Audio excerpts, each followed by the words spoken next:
আসসালামু আলাইকুম ওরহমতুল্লাহ। প্রিয় দর্শক, আপনার জীবনে কি এমন কোনো সময় এসেছে যখন মনে হয় চারপাশের সব রাস্তা বন্ধ হয়ে গেছে? ঋণের বোঝা, অসুস্থতা কিংবা প্রিয়জনের ব্যবহার আপনাকে ভেতর থেকে ভেঙে চুরমার করে দিচ্ছে। মনে হচ্ছে আল্লাহ হয়তো আমার দোয়া শুনছেন না। যদি আপনার মনে এই প্রশ্নগুলো এসে থাকে, তবে আজকের এই ভিডিওটি আপনার জন্য। আজ আমরা ইতিহাসের পাতা থেকে এমন 3টি সত্য ঘটনা জানব যা আপনার নিভে যাওয়া আশার প্রদীপকে আবারও জ্বলে উঠতে সাহায্য করবে। এই ঘটনাগুলো প্রমাণ করে যে যখন দুনিয়ার সব দরজা বন্ধ হয়ে যায়, তখন আল্লাহর রহমতের দরজা কিভাবে খুলে যায়। ভিডিওটি শুরু করার আগে একটি অনুরোধ, দিনের আলো ছড়িয়ে দিতে আমাদের ইসলামিক লাইট বাংলা চ্যানেলটি সাবস্ক্রাইব করুন এবং পাশের বেল আইকনটি চেপে দিন। চলুন মূল ঘটনায় ফিরে যাই। বনি ইসরায়েলের জামানায় একবার ভয়াবহ খরা দেখা দিল। বহুদিন ধরে এক ফোঁটা বৃষ্টি নেই, গাছপালা শুকিয়ে মরে যাচ্ছে, পশুপাখি পানির অভাবে হাহাকার করছে। তখন সেখানকার মানুষেরা হজরত মুসা আলাইহিস সালামের কাছে ছুটে গেল। তারা বলল, হে আল্লাহর নবী, আপনি আল্লাহর কাছে বৃষ্টির জন্য দোয়া করুন। মুসা আলাইহিস সালাম বনি ইসরায়েলের প্রায় 70,000 মানুষকে নিয়ে খোলা ময়দানে সমবেত হলেন। তিনি আল্লাহর কাছে হাত তুললেন, কিন্তু অবাক করা বিষয়, আকাশ মেঘলা হওয়ার পরিবর্তে আরও পরিষ্কার হয়ে গেল, সূর্য আরও প্রখর হল। আল্লাহ তখন মুসা আলাইহিস সালামকে ওহী পাঠালেন, হে মুসা, তোমাদের মাঝে এমন একজন ব্যক্তি আছে যে গত 40 বছর ধরে টানা আমার নাফরমানি করছে। তার পাপাচারের কারণেই আমি বৃষ্টি বন্ধ করে রেখেছি। তাকে বলো এই মজলিস থেকে বের হয়ে যেতে। সে বের হলেই আমি বৃষ্টি দেব।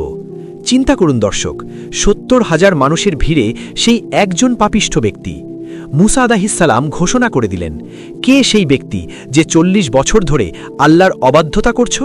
তুমি এখনই এই মজলিস থেকে বের হয়ে যাও, নতুবা আমাদের সবার উপর আযাব আসবে। সেই লোকটি নিজেকে চিনতে পারল। সে ডানে বামে তাকালো, কিন্তু কেউ বের হলো না।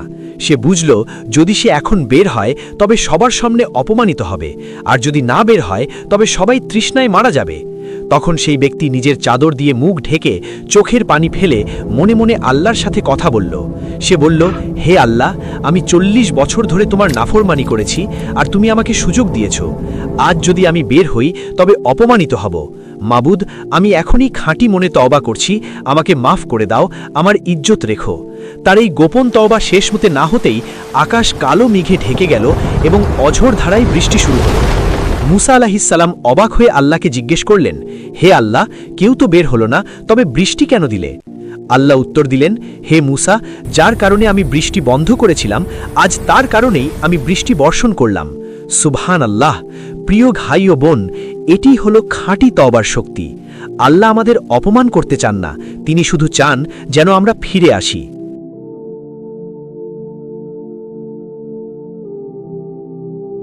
আমাদের দ্বিতীয় ঘটনাটি এমন একজন নবীর যাকে বলা হয় ধৈর্যের মূর্তি প্রতীক। তিনি হলেন হজরত আইয়ুব আলাইহিস সালাম। আল্লাহ তাকে অঢেল সম্পদ, সুস্থতা এবং অনেক সন্তান দিয়েছিলেন, কিন্তু আল্লাহ তাকে পরীক্ষা করতে চাইলেন। হঠাৎ করেই তার সব সম্পদ ধ্বংস হয়ে গেল, তার সব সন্তান মারা গেল এবং তার শরীরে এমন এক ভয়াবহ রোগ হলো যে মানুষ তাকে ঘৃণা করতে শুরু করল। সমাজের লোকেরা তাকে শহর থেকে বের করে ময়লার ভাগাড়ে ফেলে রাখল। শুধু তার স্ত্রী রহিমা বিবি তার পাশে ছিলেন। বছরের পর বছর তিনি এই কষ্টে কাটালেন। 18 বছর, ভাবা যায়? শরীরে পোকা ধরে গিয়েছিল, তবুও তার মুখে কোনো অভিযোগ ছিল না। তার স্ত্রী একদিন বললেন, আপনি তো আল্লাহর নবী, আপনি কেন আল্লাহর কাছে আরোগ্যের দোয়া করছেন না? আইয়ুব আলাইহিস সালাম উত্তর দিলেন, আমি 70 বছর সুস্থ অবস্থায় কাটিয়েছি, এখন মাত্র কয়েক বছর অসুস্থ। আমি কিভাবে লজ্জায় আল্লাহর কাছে অভিযোগ করব? কিন্তু যখন রোগ তার জিহ্বা এবং হৃদয়ে পৌঁছল, যাতে আল্লাহর জিকির করতে কষ্ট হচ্ছিল, তখন তিনি দোয়া করলেন। কুরআন মাজিদে সেই দোয়াটি উল্লেখ আছে, রব্বি আন্নি মাসানিয়াদ দুররু ওয়া আনতা আরহামুর রাহিমিন, যার অর্থ, হে আমার প্রভু, আমি দুঃখ কষ্টে পতিত হয়েছি, আর আপনিই দয়ালুদের মধ্যে সর্বশ্রেষ্ঠ দয়ালু। আল্লাহ তার এই ধৈর্য ও বিনয় দেখে তাকে নির্দেশ দিলেন মাটিতে পা দিয়ে আঘাত করতে। সেখান থেকে ঝর্ণা বেরিয়ে এলো এবং সেই পানিতে গোসল করার পর তিনি সম্পূর্ণ সুস্থ হয়ে গেলেন। আল্লাহ তাকে আগের চেয়েও দ্বিগুণ সম্পদ ও সন্তান দান করলেন। আপনার বিপদ যত বড়ই হোক, আইয়ুব আলাইহিস সালামের বিপদের চেয়ে বড় নয়। ধৈর্য ধরুন, আল্লাহর সাহায্য আসবেই। তখন অর্ধ পৃথিবীর শাসক ছিলেন আমিরুল মুমিনিন উমর ইবনুল খাত্তাব রাদিয়াল্লাহু আনহু। তিনি রাতের আধারে মদিনার অলিতে গলিতে ঘুরে বেড়াতেন প্রজাদের অবস্থা দেখার জন্য। একদিন তিনি দেখলেন শহরের বাইরে এক তাঁবুতে আগুন জ্বলছে আর বাচ্চাদের কান্নার আওয়াজ আসছে। তিনি কাছে গেলেন এবং দেখলেন এক মহিলা পাতিল নাড়ছেন আর বাচ্চারা কেঁদে কেঁদে ঘুমিয়ে পড়ছে। উমর রাদিয়াল্লাহু আনহু জিজ্ঞেস করলেন, মা, বাচ্চারা কাঁদছে কেন আর পাতিলে কি রান্না হচ্ছে? মহিলাটি উমর রাদিয়াল্লাহু আনহুকে চিনতে পারলেন না।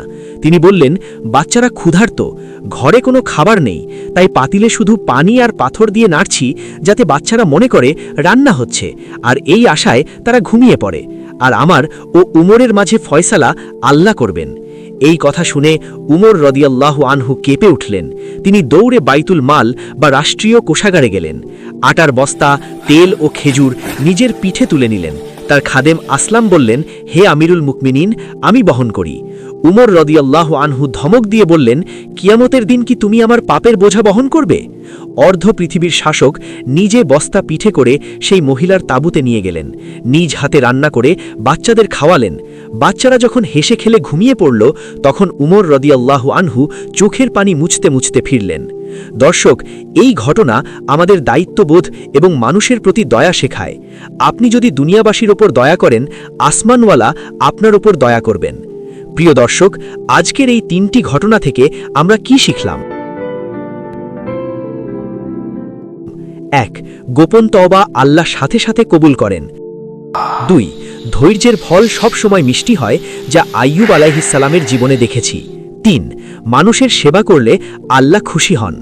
আপনার বর্তমান বিপদ হয়তো একটি পরীক্ষা, হতাশ হবেন না। আজকের এই ভিডিওটি যদি আপনার হৃদয়ে সামান্য নাড়া দিয়ে থাকে, তবে কমেন্ট বক্সে আলহামদুলিল্লাহ লিখুন। কে জানে, হয়তো আপনার একটি কমেন্ট অন্য কাউকে দিনের পথে ডাকবে। এমন আরও ভিডিও পেতে ইসলামিক লাইট বাংলা সাবস্ক্রাইব করে আমাদের সাথেই থাকুন। আল্লাহ আমাদের সবাইকে হেফাজত করুন। আমিন। আসসালামু আলাইকুম ওয়া রাহমাতুল্লাহ।